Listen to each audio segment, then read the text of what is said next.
God. Alright, so we're here for Ad Astra. I did not have as visceral reaction to this as you did. Do you want to go first? I really wanted to like this movie. I really wanted to.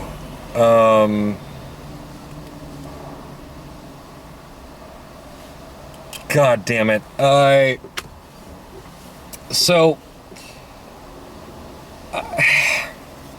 I'm not sure exactly where to start, but I've been on my drive here. I've just been listening to people's YouTube reviews of the movie, and there's this weird thing where everyone seems to unanimously fucking love it, and I don't understand. I really don't understand. And what pisses me off the most is that a lot of them are taking the route of like, well, you know, it's not for everyone. Well, you know, if you're not into this kind of movie, then maybe, fuck you. I watch long-ass fucking movies. I watch foreign movies, I watch black and white movies, I watch some pretentious artsy fucking shit, okay? It's what I grew up on. That stuff is my jam. This movie's awful. This movie's bad. It's not, like, the writing is garbage. It is so stilted and clearly comes from somebody who thinks they have these fucking high-level galaxy brain ideas when they're really just masturbating to the tune of tens of millions of dollars per minute. Like, it's unbelievable how poor some of this movie's, like, the quality of some of this movie's characteristics are. Mm-hmm. And it's such a waste. It's such a fucking waste because there is so much potential here. There are clearly people who worked on this movie who really cared. The cinematography, the visuals, the score is amazing. The score is half the movie. If you pay attention to it, you'll realize that most of the scenes would be fucking meaningless or like no emotion on them without it. Mm-hmm. But like I get the kind of performance that Brad Pitt was trying to give, and I feel like the only reason people think it's good is because it's so empty that they're just projecting their own feelings onto the emptiness. His recitation of some of the dialogue is so weirdly paced and stilted, and probably because the dialogue is really poorly fucking written. It's like, he literally at one point says, "I look forward to the end of my solitude." Who talks like that? Nobody fucking talks like that. And this movie, I'll tell you who will love this movie, is fucking manly men.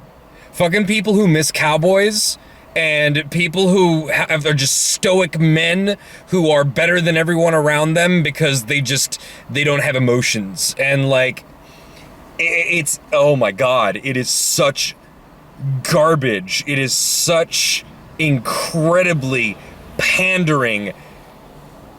Like the fucking, I know we've talked a lot about masculinity in some fucking reviews this year, but the masculinity on display in this movie is so broken, and it knows it's broken. By the very end, it knows it's broken, but the way that it addresses the brokenness is so fucking basic and inconclusive and shallow and no fucking duh, and the metaphors are so fucking obvious and heavy-handed that it just doesn't, it overshoots completely misses the mark. It doesn't fucking accomplish anything.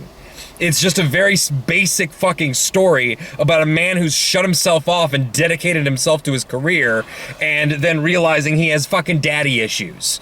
And then fucking in the end, that comes to a certain conclusion, which we'll get into because maybe you'll want to see it and think it's amazing. I don't want to fucking spoil it for you, but I fucking hated this movie. And side note, if you give a shit about hard fucking science, this movie will piss you the fuck off. For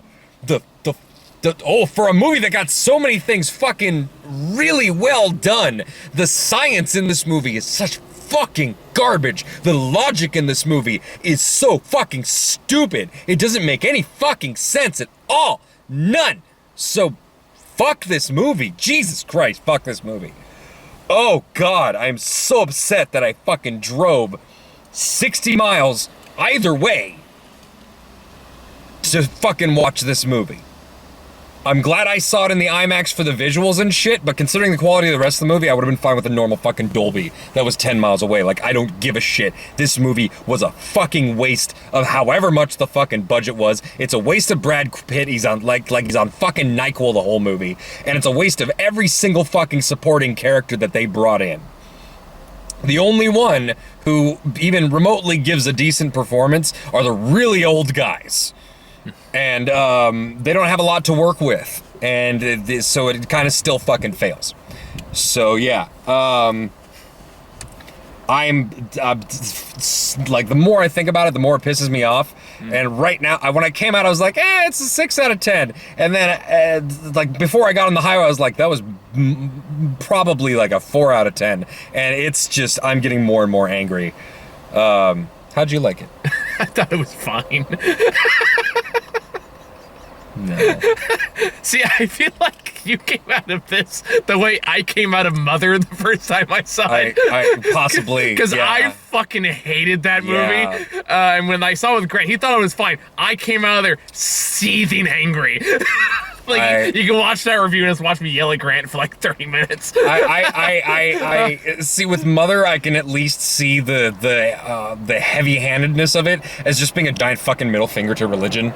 Yeah, and just being like, I don't fucking care. Fuck you guys. I'm gonna make the flood is gonna be a sink fucking breaking because Kate Mara is a bad party guest. Like, yeah. Whatever. Like, oh, Mother. I think for me that was like Jennifer Lawrence. Jennifer Lawrence just says the same three goddamn lines over and over again. This annoyingly claustrophobic shot. It was like, hey, get off that. Hey, stop that. Hey, stop that. Hey, stop that. I'm on fire. Nah! And then she dies. It's like, oh my god, things are happening. Oh, I'm burning. Shit. Oh god. So yeah. At least that movie was like, oh god, I mean, both are really heavy-handed. They're both really heavy-handed, but I'll take Mother over this any fucking day. See, I'd rather watch this. At least that had some fucking balls. Like, this is such. Yeah, I'll give you that. At least that pushed some fucking boundary. This is just masturbatory in a way that isn't even mean about it. Like, at least Mother was like, yeah, fuck you guys. Yeah, I'm doing this. This is just like, see, this is. Figure your car out. This movie is just like, I've learned that being this kind of man deprives you of life. Yeah. And you gotta let go of your father. You gotta let go of your Are you shitting me? Fuck! Ah! I mean, it's an incredibly jaded and cynical film. Oh my god! For sure. Like, especially in regards to like space travel and like. Oh my god! I just realized something that knocked it down a whole other point. Oh my god! Oh no! Are you gonna be okay, man? Oh, I'm pissed. Like, we've seen some shit, and that's like the most pissed I've seen you in a really long time. This movie is... I did not think it was this movie that was gonna break you. This movie is... God, the problem is that the majority of this movie is spent subtly, and by subtly, I mean on screen they choose not to flat out, talk about it. Unless they do. Until they do. A bit. Yeah. But there are points that they don't talk about it. But if it was a book, I mean, everything would just be laid out bare, and the main character would be this fucking stoic badass who his heart rate is always low, even in situations that, the people taking the measurements and testing people for this stuff have never seen before. He's been through multiple Army and Navy deployments. He's seen shit that no one else has seen, man, but it's no big deal to him. Everyone else is just super impressed with him.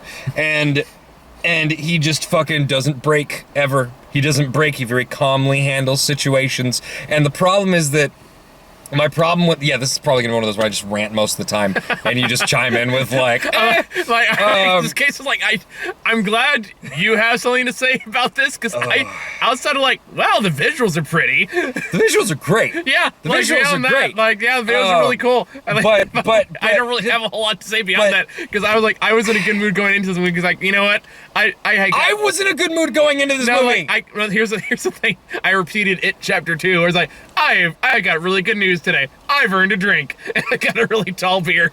So. I was honestly, it was one of those movies where half of the movie I'm sitting there like, oh, okay, this. And for the first half, I'm like, this could be really good, or it could be just pretentious drivel, depending on where it goes.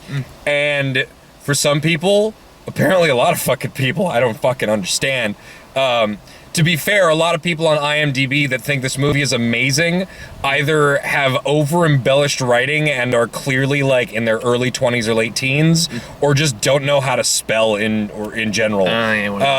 It's like that. And then So plenty of reviews that give it like a 2 out of 10 or 4 out of 10 are like, look, I wanted to like this movie. I didn't like this movie. This is why, this is why, this is why. Very articulate, very, like, I'm like, I see my people.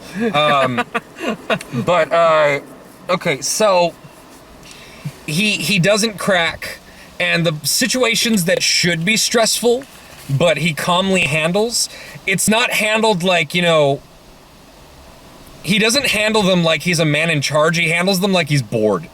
Honestly, I had that same issue with First Man when that came out. I don't know. I was saying kind of the same thing. The visuals were amazing, and the actual space flight sequence were unbelievable. I heard the soundtrack was great. The soundtrack was great. The sound design was amazing. Yeah. But like that, the characters. Technically, it's well constructed. But yeah, like Ryan Gosling's School of Acting was just really flat and boring. It depends on the role he's in. It really does, because I love. Oh God, I'm blanking on the name. The Russell, when we with the Russell Crowe. Oh, the Nice Guys? Nice Guys, yeah.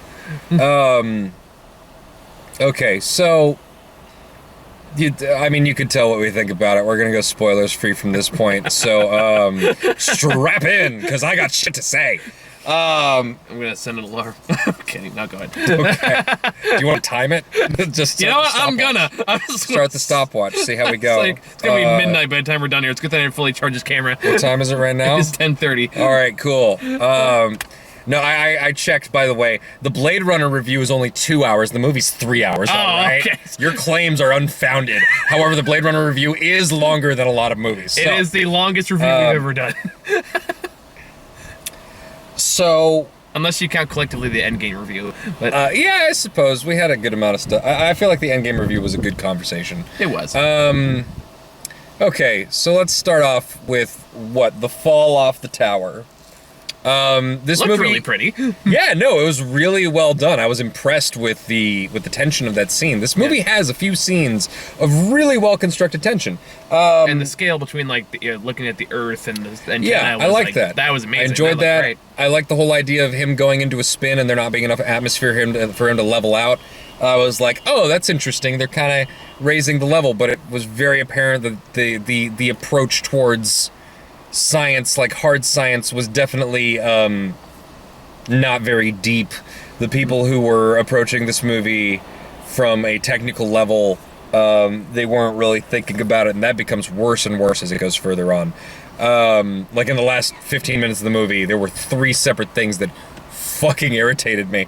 But so he does the fall, he does the landing and all that. There's some decent tension.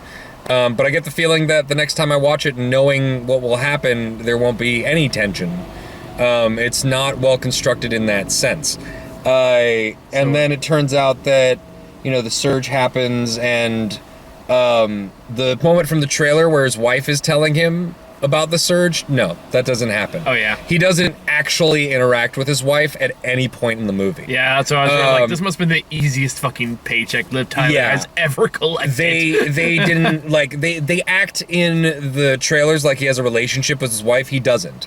It's cut off because he's so dedicated to his work. Because, the mission. I mean, there's definitely... I'm a man! There's definitely a lot of scenes in this movie where I was like, this feels like there was more to it in an earlier cut. Maybe they shot it, and maybe this was destroyed in editing. Maybe there's a director's cut with half an hour more material that actually fleshes out his relationship with more characters. That's what I felt about it, honestly, because like with especially if you're gonna hire Liv Tyler and only have her like 3 scenes, that seems really weird. And she clearly had more because there was more in the trailer with her. Yeah, and I'd same goes for Tommy Lee Jones, which we'll get to that. Whereas they're like I feel like there should be more here, and there's not. And I'm wondering how much of it was just left on the cutting room floor. Also, some people are comparing this shit to Apocalypse Now. No. Having seen Apocalypse Now in the same theater just a few weeks ago, fuck yourselves. You clearly are viewing it from a very baseline level. The idea that a man is on a fucking mission that seems like a suicide mission to go get some madman at the end of the rainbow. Like, that's it. That's like if I said, like, dude, this is like... There's no... This is like if I said, dude, it's totally like 2001: A Space Odyssey because they land stations really slowly. Oh my god. No, but Apocalypse Now, in and of itself, is a very weird movie. Having seen it again recently, I have to say that a lot of it is kind of aimless and pointless, but that's kind of the point. And that's not the point of this movie. Whoever is comparing this movie to Apocalypse Now is completely missing the substance of Apocalypse Now and giving this movie far too much fucking credit. But we'll get to that. So he goes and falls from the thing, and that just turns out to be what? It has no fucking place in the movie. Mm-hmm. This movie could have started out with establishing his relationship with his wife in his past, instead of some sporadic fucking flashbacks that barely give you any fucking idea of what happened or the character beyond, oh, he was too dedicated to his job and she felt lonely. But the movie could have easily started with them just calling him in to be told what his mission is. Instead, they had this big, expensive set piece at the beginning, and what's one of the better ones of the films? Oh, I don't know. I think the best one was the moon chase. Moon chase was pretty good, but yeah, the scene is fucking pointless. It doesn't establish anything. It maybe establishes that he wanted to be an astronaut and he settled to be a mechanic in orbit. Like, okay, sure, you had ambitions and your life didn't turn out like you wanted, but you're still, proud of yourself? Like, the themes of stoic manliness in this movie are just so fucking boring and basic and stupid and pretentious and suffocating. So yeah, he gets this mission, it's his dad, and it was at this point in the movie where I'm like, uh-oh, Brad Pitt is not on his game. Because, some people might give him credit for it being like a muted response, but his response just being like, "My father is alive, sir." And it's the delivery of the lines there is so bizarre. Mm-hmm. It's so it's so stone-faced, and I realize it's supposed to be his character, but even within that, it's to the point where he just seems like he's on NyQuil the whole fucking movie. It's just not interesting. It's not interesting. There's no nuance to it. It's just muted. Mm-hmm. It's like the director kept telling him like less feeling. It kind of reminds me of he's capable of way more. Mm-hmm. This is not his fault. Yeah, I feel like this isn't his fucking fault. I think he was made to do this. I think he did the best he had with he could with what he had. I think I remember feeling the same way about Driver. Haven't seen it. No spoilers. Not gonna spoil anything, but it's like, and it's one of those. Drive? I'm sorry, Drive. Yeah, with Gosling. Yeah, with Gosling. We're back to Gosling. I like that I already know what you're talking about, even though you completely got the title wrong, and I had no idea who it was. But hey, who else is known for stoicism? Yeah. Whereas I remember watching the movie for the first time, and I was younger at the time, thinking, is this subtle or is this lazy? I can't tell. Yeah, I've heard mixed reviews. I have yet to really give it my own shot. It's one of those that I feel like I might like. That being said, I don't think Brad Pitt falls on that level necessarily, because I can tell he's trying, and I can tell he's points when he is trying. Yeah, and I can tell like he's trying to like act with his eyes mostly. Whether he succeeds or fails, and that's a different matter altogether. but I can tell there's effort there. I can tell that he was trying to do well, and someone was making him do less. Someone kept making him do less. I blame the director here. It's not. What else has the director done? We Own the Night was the only significant thing from Okay. like 10 years ago. But God, it's just not. Anyway, so he goes off to the moon, and the person who's supposed to keep an eye on him is Donald Sutherland. I swear, I was like, maybe this is a prequel to the Hunger Games. Maybe that's the big twist. Donald Sutherland? What's he gonna do if Brad Pitt, the seasoned military veteran, To go, like, turns AWOL. Yeah. like, if he wants to fucking flip and idiot. escape or do some crazy shit, what is Donald Sutherland going to do? Well, he's gonna stick this little hunger dog on him. Yeah. Donald Sutherland, who straight up starts having a heart attack He's gonna monologue at him. on the moon. He does monologue at him. woo, why? Why was he the selection? Why was he? What is the point here? I know your father. Yeah, and what is that? And clearly, and there's this moment where Brad Pitt's like, "Hey, I think they're using him to smear he's a hero." He clearly sees his father as a hero and has escalated him into some sort of idol to I don't know, compensate for the fact that his father left him to go do the space mission. So anyway, they go and they get on the buggy and they're gonna go across to the dark side of the moon, where they said it's going to be mostly dark, but they only reach the dark side near the end of the buggy mission, which is what saves them. I don't fucking know. I can only assume they drove past the Transformer. It's inconsistent. But shut up. Either that or a Mulan I would have joke. liked this better if it was directed by Michael Bay, honestly. It would have been better. And you could have retained the same sort of dumbass fucking stoic manliness. Either that or just while they're driving on the moon, just all of a sudden like, dun, dun, dun, dun, dun, let's get down to business. Oh, God. To defeat the space pirates. Okay, so they're space pirates. They're moon pirates who Sure, apparently whatever. I guess they left and built secret bases elsewhere on the moon, and they're just sitting around in space buggies waiting to spring up on anybody trying to get across so they can. Being said, I would watch a shit out of Space Mad Max. Yes, totally. But like, what are they gonna do? Hold them hostage?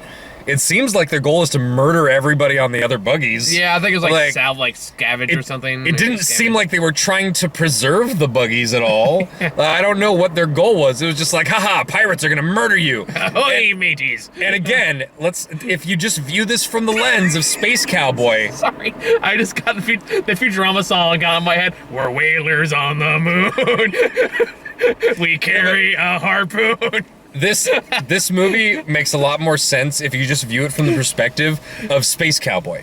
Yeah. Literally just, they're bad men out in here. Please, I don't need to know why they're out there or what they're doing. I just know that they're wolves and they're sheep.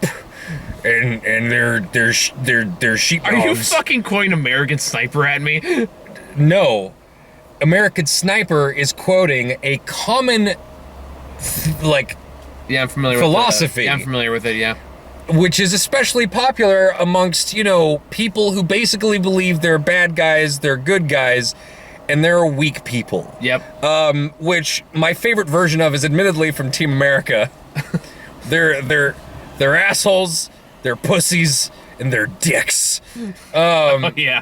And, God, it's the best fucking version of that. And at the time, I did not realize that it was a satire of an actual worldview that a lot of people fucking hold. And it's only made it so much sweeter since then. But this is absolutely the kind of guy who's like, oh, I guess there's space pirates, and the only two characters who are going to survive this chase are the two characters that we know anything about, except for the black guy who was the escort, and he's going to die, and to make it matter, we're going to see a picture of his family. Yep. Brad Pitt with his plot armor on. Yeah, of course, Brad Pitt has plot armor for fucking days. Surviving killer baboon. They get to the dark side of the moon, and I guess they launch rockets at the fucking people chasing them. I don't know. But yeah, so that happens. Brad Pitt is given like an extra thing that is supposed to give him more context for what's going on out there, and I guess it just shows that his dad is still alive.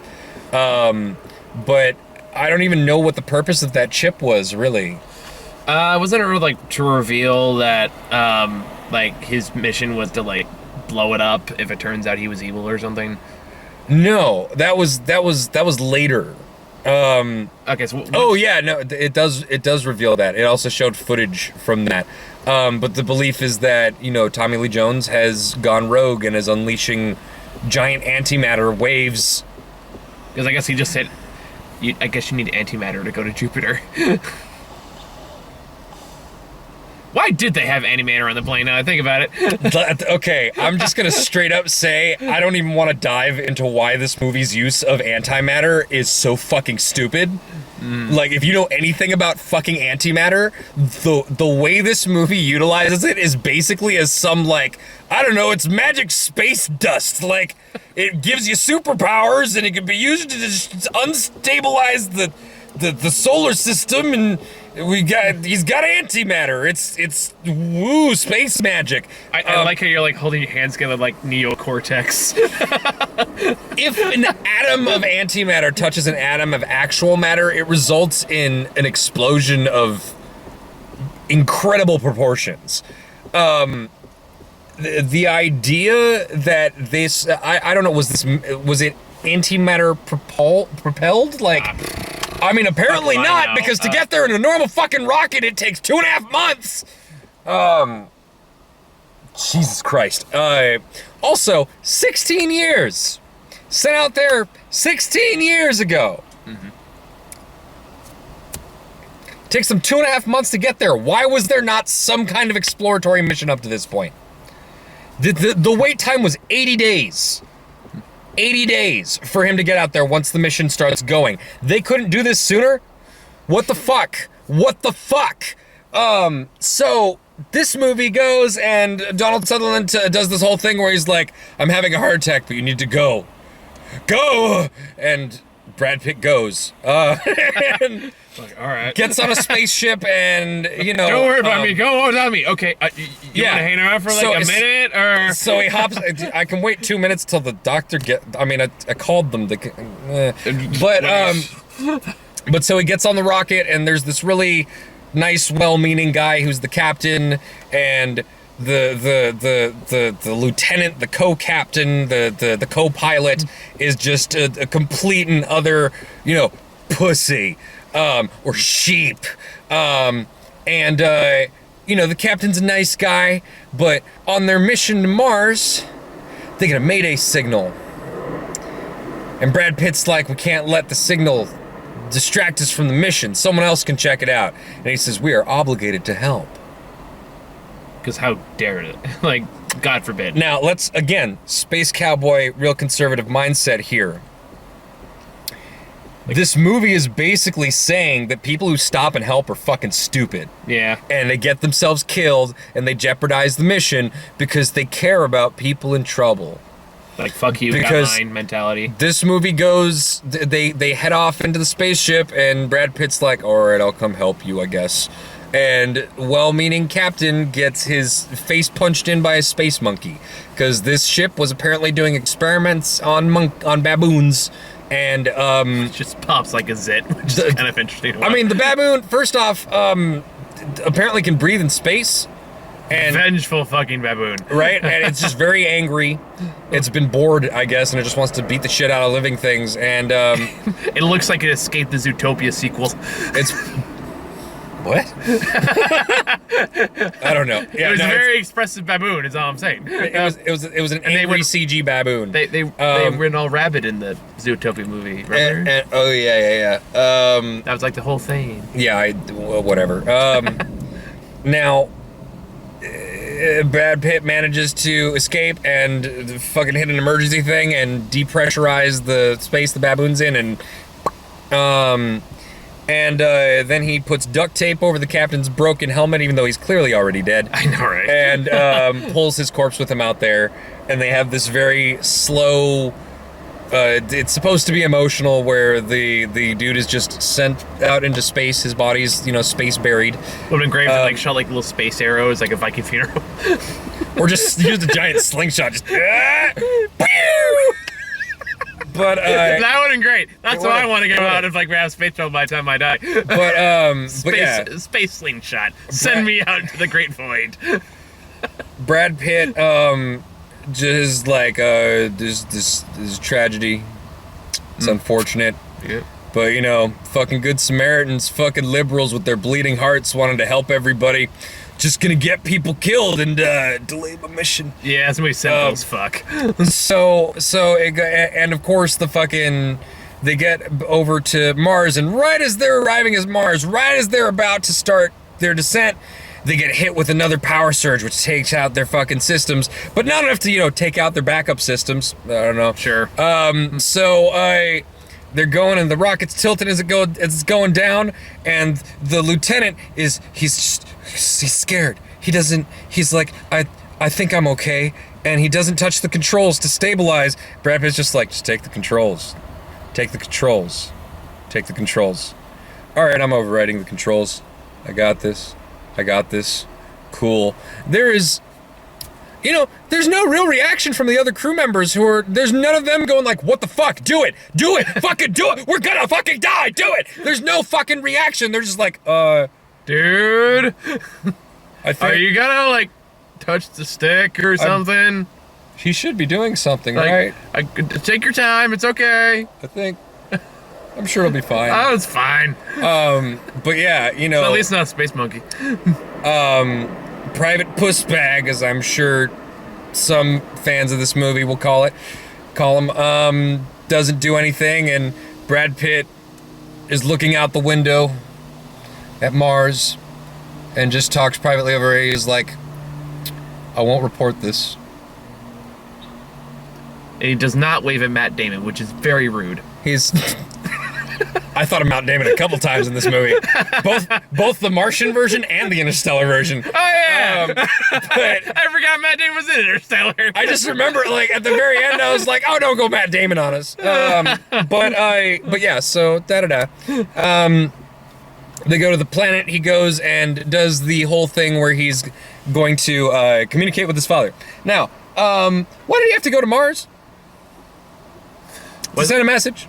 I get the impression that he was supposed to go on the mission to help retrieve his father, but if the initial thing was to find out, if there was going to be a response, if they're able to transmit, messages by laser, I'm going to assume that the laser took a while. They were potentially implying a passage of time between when he recorded the message and when they got a response or whatever.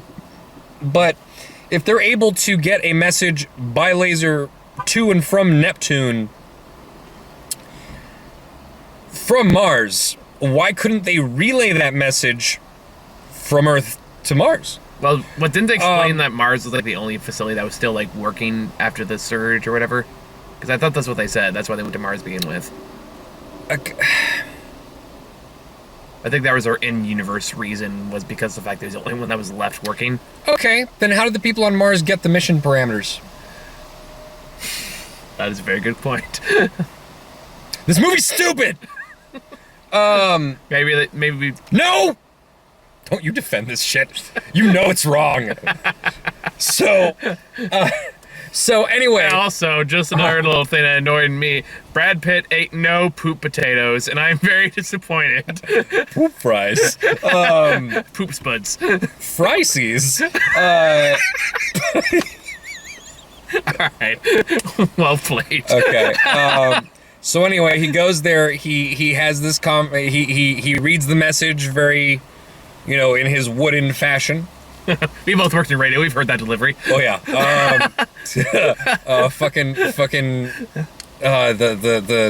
The newbies. Yeah, you were trying to read off their the announcements and the fucking PSAs and shit. You try to be polite about it too. It's like, okay, we try with a little bit more energy. Man, my fucking mentor for my first show, he gave me a PSA about breast cancer and then stood there and tried to make me laugh, and he succeeded. I broke at the very end of a public service announcement about breast cancer, where I'm just very serious, like, if you have any questions to learn more about breast cancer, no, I was like, to learn more about breast cancer. It was bad. It was really bad. Please tell me that aired. Oh no, it was live. It was live. It was pretty great. Oh my god, it's amazing. Yeah. Louis Seidelman. Real people. Sorry, that is really funny. Just like someone's listening to that. It was really funny. It was really funny. What time of the day was this? Oh god, it was like a 6 to 10 show, I think. Oh my god. Or a 10 to 2 maybe. AM or PM? PM. Okay, so I'm yeah, it was a nighttime show. Somebody's like driving home from work. No, Louis Seidel's show was huge, man. There were lots of people listening. Anyway, so I was like, you motherfucker. I was just like, you son of a bitch. And he was like, I got you. But anyway, the humor of, delivery of breast cancer PSAs aside. Sorry, I'm gonna be laughing about that all night. Yeah, right. We got to get through this. Yeah, we do. Sorry. So he does that, and then he goes and lays in a room, and is for the first time clearly not having very measured body responses. He's thinking about the first time he's gonna get to talk to his dad in like 18 years or something, and he decides that he has to like really, he has to do something. He has to reach out, and he goes into the room to record his message, and he, instead of reading the paper, he starts with, "I would like to see you again." And, oh my god. Fucking vom. Like, Jesus Christ. This is such an incredibly bullshit, like, stoic manly man, don't deal with your feelings kind. This is a movie that is supposed to cater to men who have been so damaged by toxic masculinity and the idea that you can't, feel. Push down your feelings. Real, boys don't cry. Real men don't fucking let their emotions, like, this is what a man is after he's pushed down his feelings for fucking ever. And yes, this movie goes against that notion at the end. But throughout the movie, it kind of makes a heroic gesture of it and makes it seem like it's an asset. It makes anyone else seem like they're wrong for feeling things or for having doubts or for having fear. You can't have a whole movie that is about how a mindset is damaged and flawed and wrong, and then at the end be like, but wait, and then throughout the whole movie have no examples that he's really followed to reach this conclusion. I can see where you're coming from on that. And he has this really heartfelt for him, because clearly he's just struggling to, This is a good acting moment. They actually let him act, and because this was one of the moments where he was supposed to let something through. Yeah. And it was a great moment, and the message goes out, and apparently they got something back. They got something back from space, and they tell him he's no longer suited for the mission because he's feeling feelings, even though him feeling feelings is the reason they got the message back in the first place. Sorry, you love your dad and stuff. You're gone now. Yeah. You're no longer useful. Yeah. So, Brad Pitt emotes, finally, and then he's getting walked back to his room, and he sees the crew of 3 being walked back from the top secret space, and he's like, wait a minute, what are you guys still doing here? Even though, they were just on a space mission, and maybe they were debriefing, and... space stuff, Space stuff. We're off to eat the shit potatoes. Like, what the fuck? And apparently it was super important that these people not know about his mission on his way to Mars. But it turns out that they're the ones who are going to be handling the mission to Neptune instead of him. Are you telling me that the whole crew on the way to Mars had no idea what Brad Pitt's directives were? Which is why they went and got into the tussle with the space monkey. But when they get to Mars, they just get recruited into this space mission that is...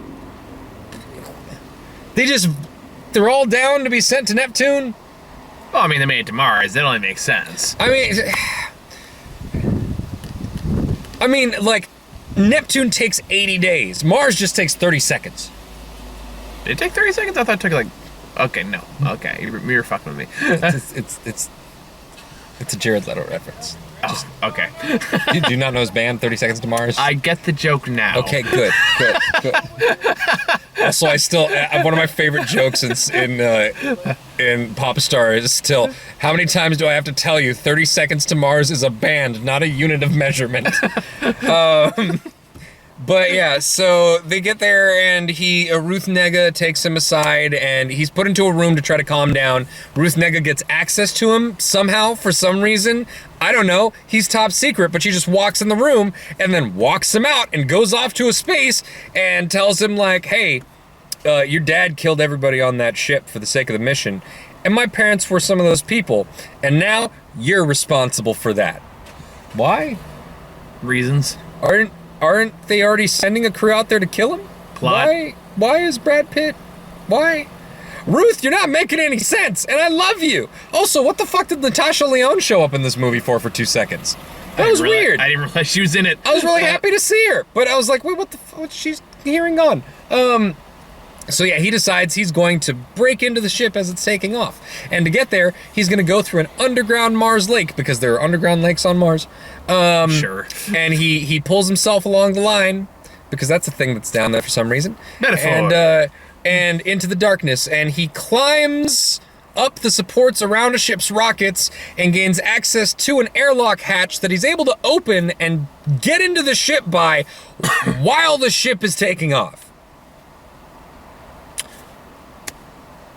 And somehow the gravity from this doesn't affect him, but, 2 minutes later, the gravity of one of the pods detaching is strong enough to fucking send someone into a window and break their neck. Like, okay, sure, whatever. But he gets up there and he tries to let them know, hey, I'm not a threat. I'm here to help. I'm on your side. And nobody's listening to him because, I don't know, orders. Space Cowboy needs to fucking... have his adversaries, and they have their orders, and instead of talking to him or finding out what's going on with him or listening to his reasoning, they immediately try to kill him, even though they all have super much respect for him. Like, super much respect's the phrase. I don't fucking care at this point. They have a lot of respect for him, and they think he's the son of a hero, and how about that? How awesome? And no, they're gonna kill him. And of course, they all fail terribly. Especially when their first response is to pull out a pistol in a pressurized space environment and try to shoot him, but then the pod detaches and, plot armor just in time, lady goes, ah! Yep. And then other dude takes out a knife and just tries to stab him, and that's a little fight for a while.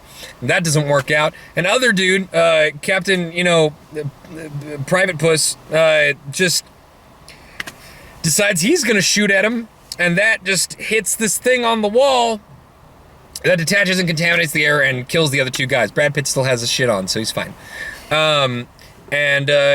He's killed the whole crew by accident. Technically, they've killed themselves, but the weight is on him because he should have just fucking stayed behind. But he has to know. He has to reach his father, and he has to go across the bounds of space to reach him and settle his daddy issues. I must complete my character arc. I'm off to space. Yeah, basically, like, really, seriously, Yeah. The only reason he needs to get on that ship is because he needs to talk to his father. And people die for it. And apparently no one cares later. Yeah, everyone's But, it's like, you did what you had to do to kill Tommy Lee Jones. We have tried for years and failed. We thought we had him with Captain America, but no. He hops on the ship and it's like 80 days. And immediately I was like, oh, space madness. We're gonna get some space madness. This is gonna get interesting. Which it hints This is gonna get into real introspection and stuff. But instead it just uses it to have some weird flashback sequences, kind of, but not enough to actually flesh anything fucking out, other than to show Liv Tyler talking into a camera phone and being like, you're away all the time and I'm lonely and it just really sucks. She literally says it's like, it really sucks. She could have said, and it's in a tone that doesn't feel right for someone who would use the word really sucks. Mm-hmm. She's like, you're alone, I'm alone and you're away all the time and it just really sucks. And it's such a weird delivery. It's not like, it's just really awful. Like, that would have made sense. But if she'd been like, you're away all the time and I'm alone and it just really sucks. Like, any of those deliveries would have been better, but it's just a weird performance. And because she could also use it like on a weekend. Yeah, for like 2 scenes. So he fucking injects himself with the food tube and heads out to space and has mild space madness and is kind of doubting himself and Brad has this Pitt. line where he's like, I've always liked loneliness, but I must admit it's starting to wear on me. Who talks like this? The writing in this movie is fucking atrocious. Moping in space for like 20 minutes. I'm like, look, it's Brad Pitt floating. There was space. There was a real potential. Shut the fuck up. There was we're low on battery. We gotta get through this.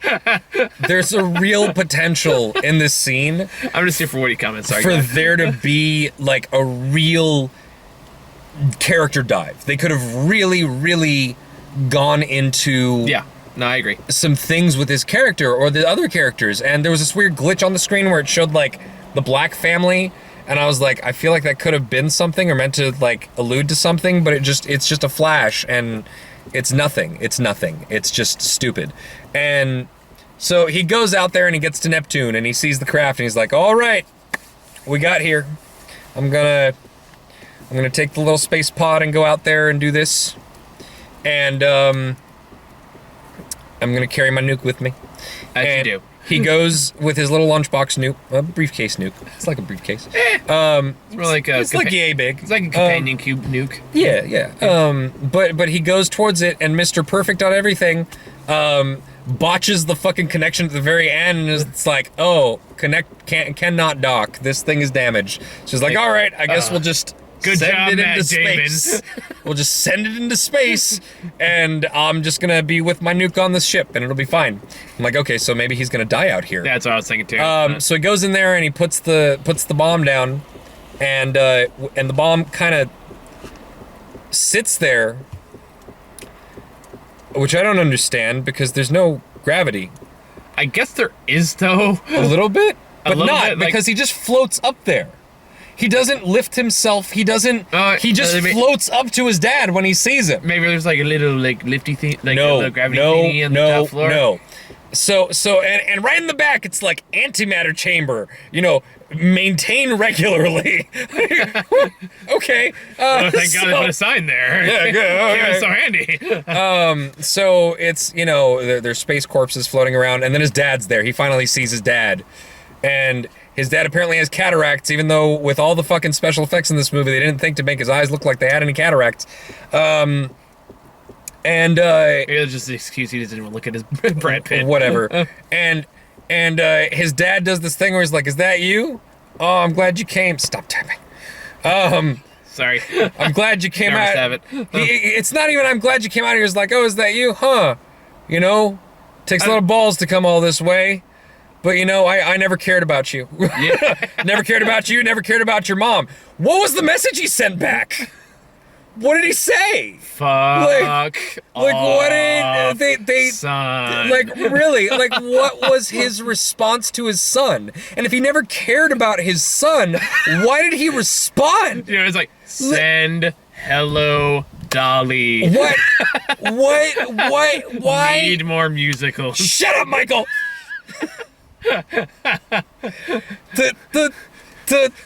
I did this to get Why away. was the musical playing on the fucking TV on the way in? So they could have that spooky thing where there's like some happy music playing, echoing down a fucking empty space hallway. Like, what? It's just there. It's just there. And, you know, okay, fine. Welcome with you know, oh my God. So he goes and he sits down the bomb. His dad tells him he never fucking cared about him, and all he cared about was this mission, and the rest of the people on the mission were weak, and he killed them because pursuit of the mission was more important than anything, and he had to find what science said didn't exist. And Brad Pitt realizes that he was turning into his father, and his father was just a really sad old man who you know, just gave his life to his mission, and in the end it just hurt everyone around him, and it made him this like little shell of a man that was kind of fucking crazy. And, you know, this is all implied, by the way. None of this is verbalized. I'm just saying this because I'm assuming that this is what they were going for. I'm giving them credit for this because it makes sense if this was a book. But it's not, and it's not said in the movie. His dad just says the stuff, and Brad Pitt's just like, all right, Dad. And he's just looking up, and he's clearly, he's feeling something. He's kind of stone-faced, but one solitary tear trickles down his face. And this moment was ruined for me by the fact that there's not enough gravity out there for him to fucking have tears. When you're that far in space, when it's that low gravity, tears do not leave your eyes. They just kind of sit in your eyeballs and accumulate. Maybe if they get to be enough, they kind of bloop off a little bit. This is according to astronauts. Sorry. Now imagine Brad Pitt with just SpongeBob watery crying eyes. Oh God, right? Crying underwater. At least in that show, they knew what they were doing, and it was a joke. This, God, it's terrible. So he goes up, he talks to his dad. His dad flinches away from his touch initially, and then I guess after fucking 17, 18 years of being dedicated to his mission and being fully, madly ensconced in this fucking crazy mission, he's like, well, I guess I'll go. And they leave the ship. Right, then. They leave the ship, and as they go out, he's like, all right, Dad, we're going to get you back. I don't know how they're going to get him back. Yeah, I was wondering that too. Because, they just got their spacesuits and some compressed air. They don't have the pod to get back. Their plan seems to be go through the ring, which has quite decidedly been established as dangerous. And, I don't know what their plan is, but while he's prepping shit, his dad does some crazy shit and tries to kill both of them. Seriously, he doesn't even be like, you know what, unhook me. He literally hits a button and tries to drag them both out into the vacuum of space. And as they're spinning around and Brad Pitt is holding on to his dad and saving him, his dad literally says, Roy, let me go.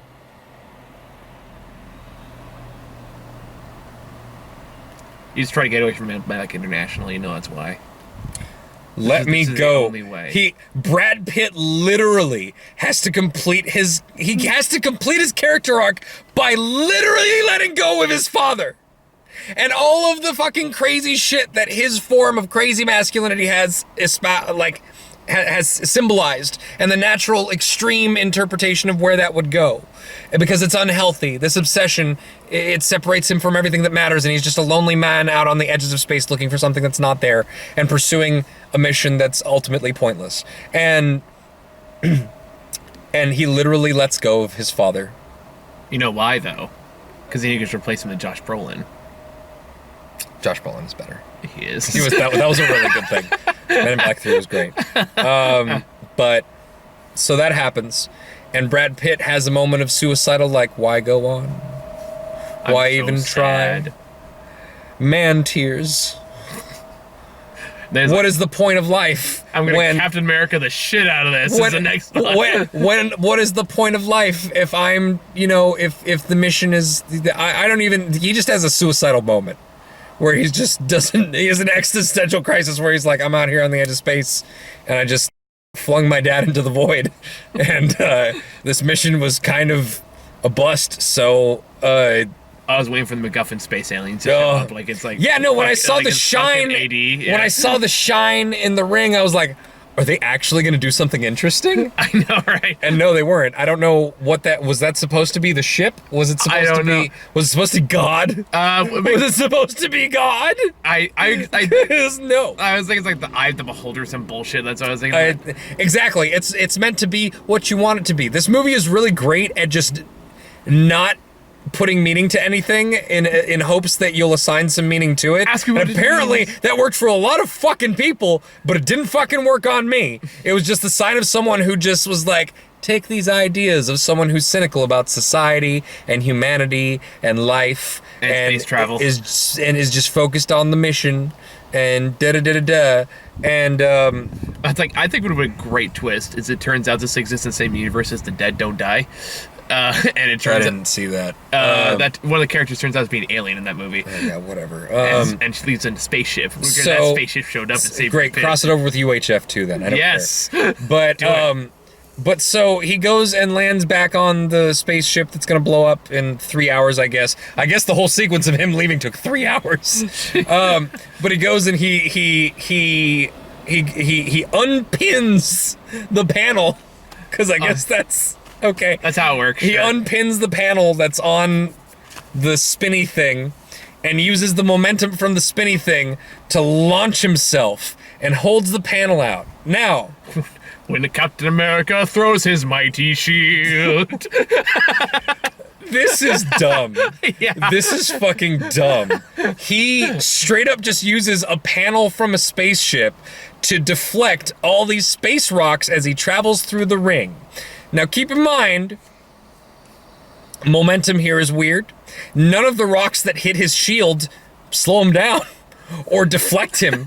When Graham just like stopped halfway, like fuck. Given that this was a man who couldn't accurately dock a fucking like little miniature pod a few minutes ago, You were so mad. he sure is able to, with pinpoint accuracy while spinning, jump off of a little thing and like aim directly for his other spaceship, which is, I'm guessing, at least a mile away. I would just love if someone like given the takes that scale clip of space and just edit like anime sound effects into that shot. So you're like the shoom and the phone like oh, it's like Charlie's ass. Okay, we're running out of battery. We gotta do this. All right. Okay, so he does this and he hits his spaceship and rolls on it, which is hilarious because even with all the physics shit up to this point, he would just bounce off of it and fly off into the void. This doesn't make sense. He gets into it and decides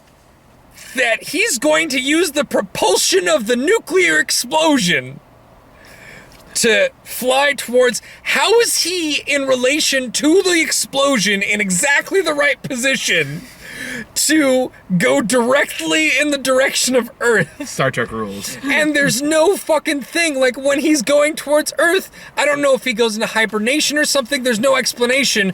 Just he wakes up as he starts descending into the atmosphere.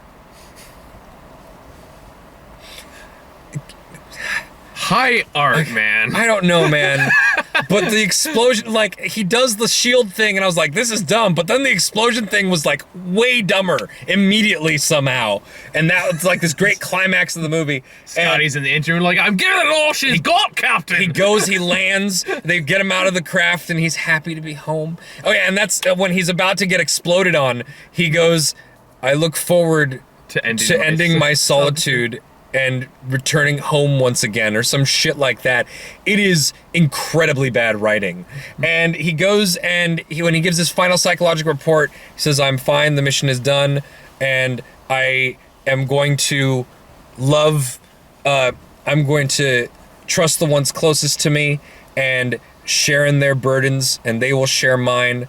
I will live and I will love. And it cuts to him sitting at a bar, and Liv Tyler, his wife, who he estranged so much, is coming back to him because I guess she never fucking found anything else to do with her life. And she comes back to him, and it's implied that apparently through this whole fucking character arc, he realized that what he was doing was dumb and decided that what he really wanted was love.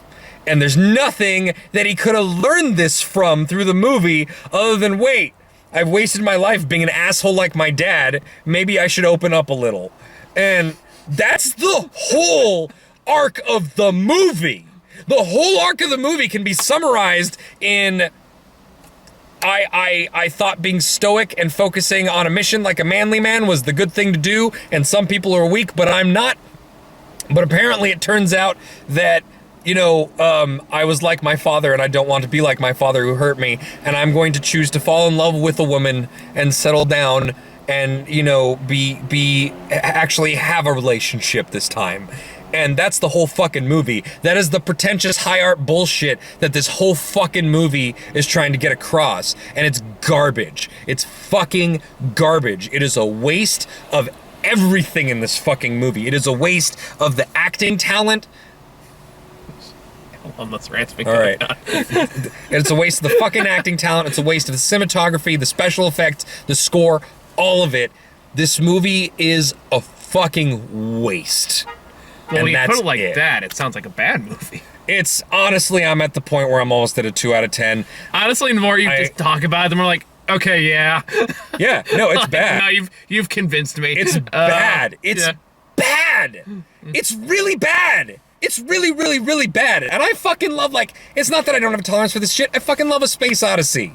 I loved Interstellar. You know, like, and Interstellar was more of an action movie, sure, but, like, if you're talking about artsy, slow-ass space movies, 2001 Space Odyssey is kind of it.